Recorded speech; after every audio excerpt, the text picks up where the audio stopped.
I don't know about you, but I was raised to believe that talking about money is a social taboo. One time when I was a kid, I asked a family member how much he made for a living, and then another family member yelled at me for that.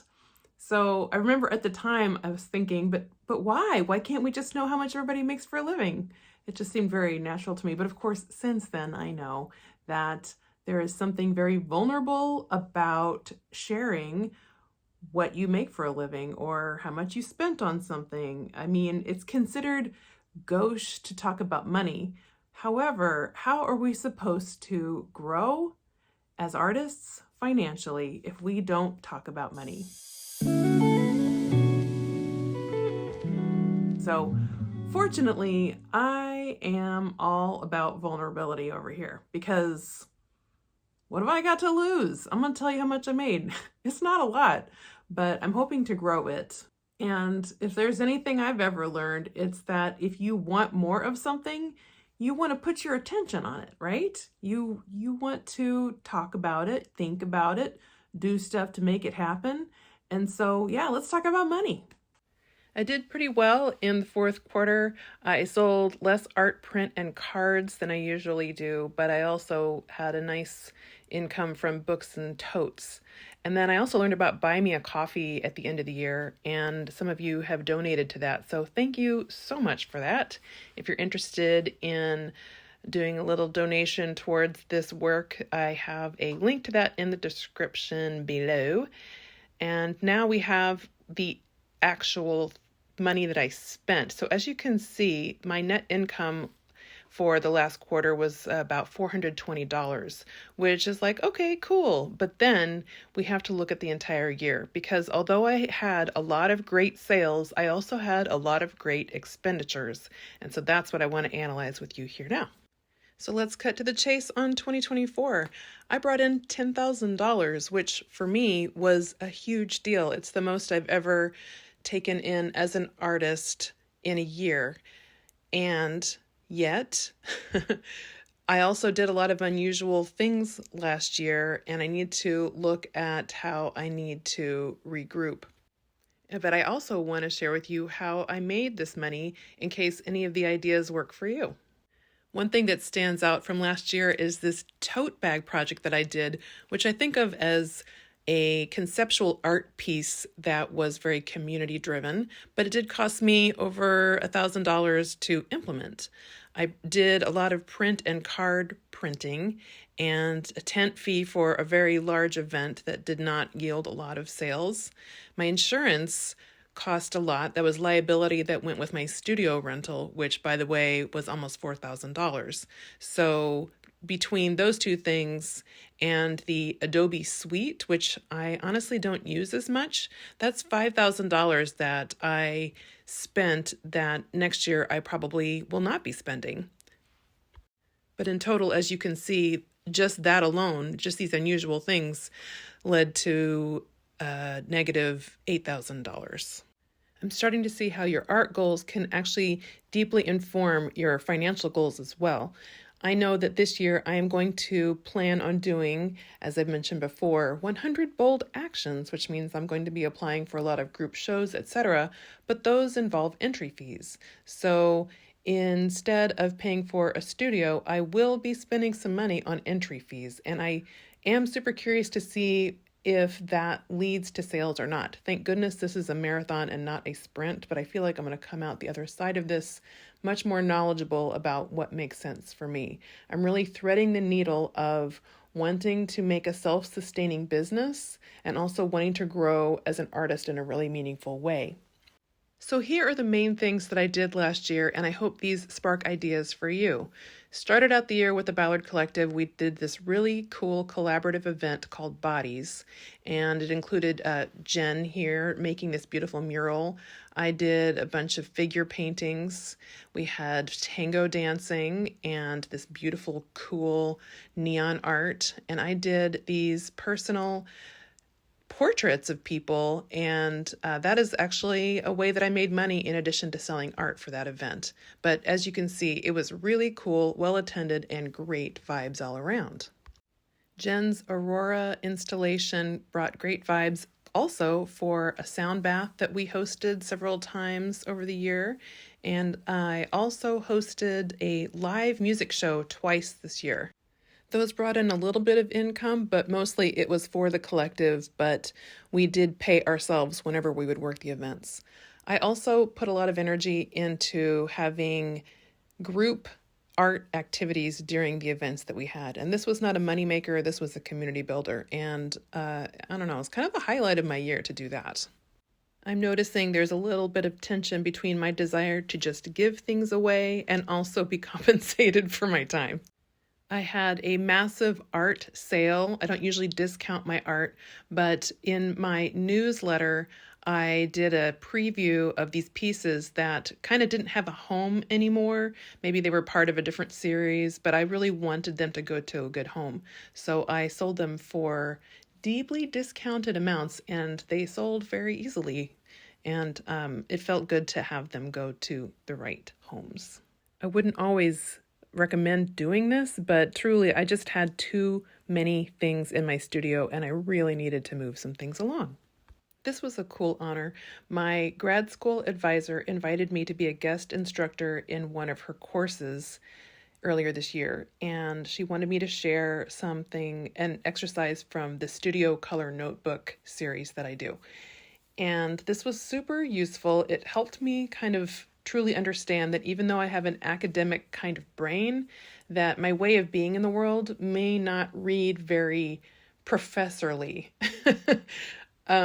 And that even being an adjunct professor, perhaps at a local community college, which sounds really wonderful to me actually, may not be in my near future. And that is okay. I actually really love the idea of being very accessible in a larger context, hence the YouTube channel. So this event right here, I did earn a little bit of money, but maybe even more importantly, I learned something important about where I was headed.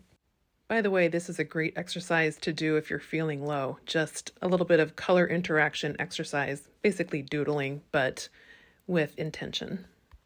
Meanwhile, back at the collective, we had such a great time doing the Bodies exhibition that we decided to do a collab show where 2 or more artists would work on one piece together.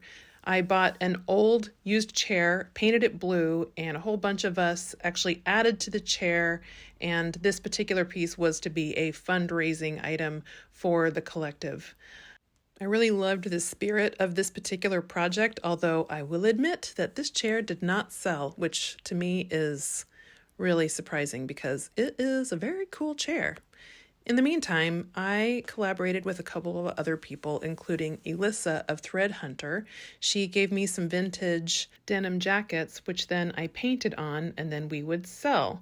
Turns out painting on fabric is really fun. I would recommend it if you're into that. Another small way I made money, which was really more like subletting, was I would host figure drawing sessions, which was actually also a nice way for me to practice my figure drawing. In April, we had an Earth Day celebration, and Jen and I both did some upcycling activities painting on fabric. People could bring in clothing and request a certain image, and I would paint it on their article of clothing.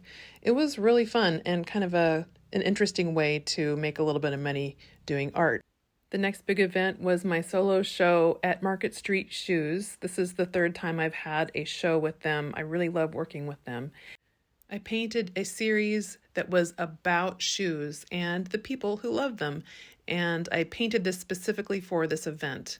It was a heartwarming activity and really fun to see these paintings hanging amongst the shoes. And this show wound up being very successful and very fun. I wound up also having a pop-up table where I had my prints and everything, and then I also painted on shoes during the event.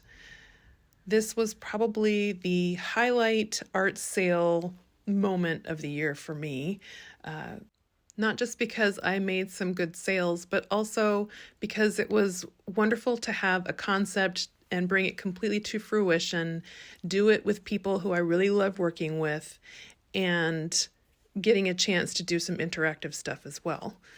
If you're thinking about doing an art show at a boutique or shop, I think it's worth it to talk with the people and find out if they want to take a commission or not. And if they do, then hopefully they will help advertise your event.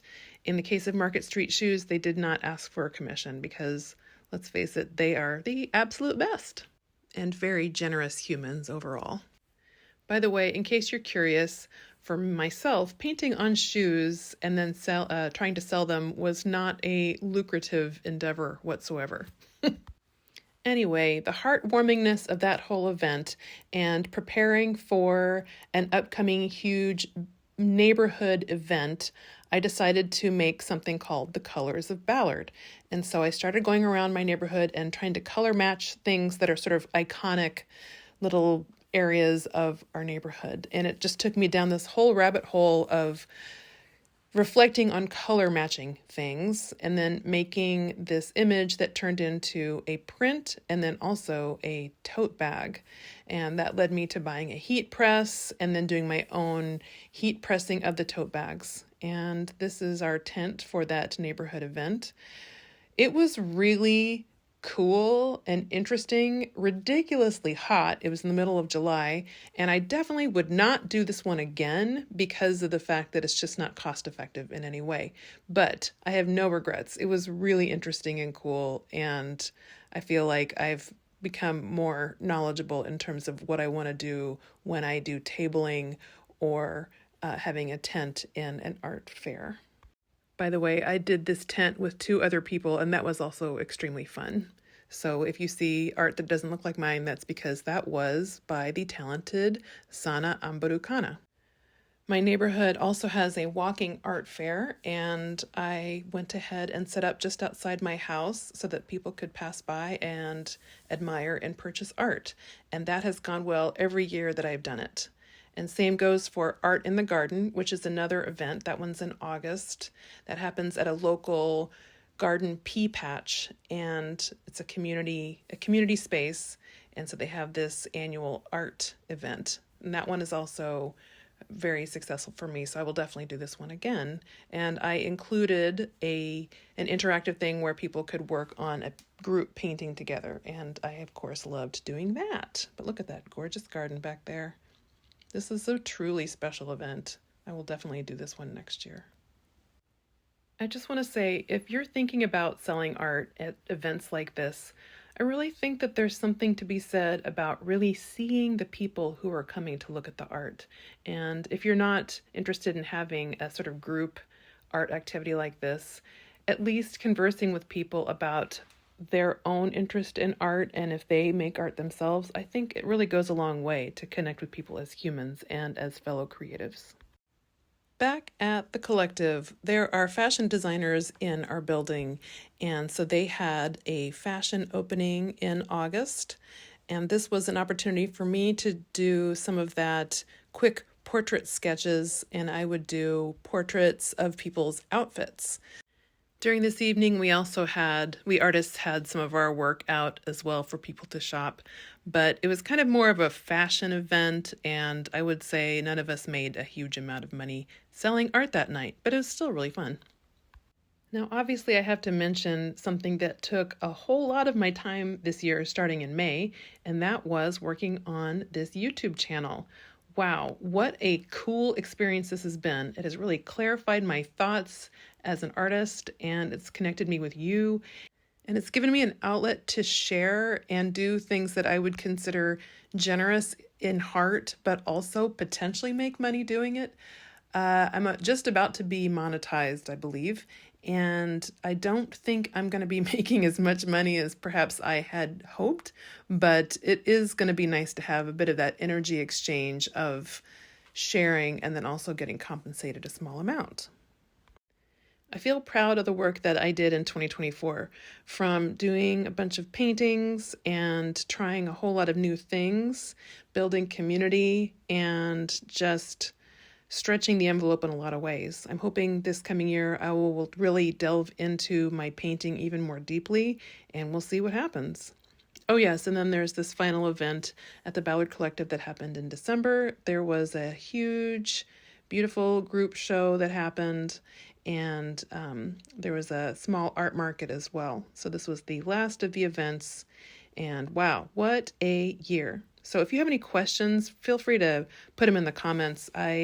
There's still a lot to process from this year, but hopefully this was useful information for you.